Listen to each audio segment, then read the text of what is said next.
When you work in areas with expensive cabinetry, Laco's Cool Gel protects the surfaces you are working on.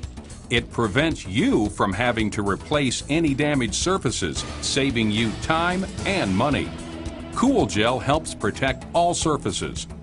It acts as a barrier between the surfaces you are working near and the heat from your torch. Spray Cool Gel on the flooring, cabinets, and piping near the work area. The gel builds up and protects the surfaces. When you are soldering, the gel begins to evaporate as the flame is applied.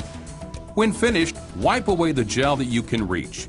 For areas you cannot reach, you can leave Cool Gel and it will evaporate in 24 to 48 hours with no remaining residue.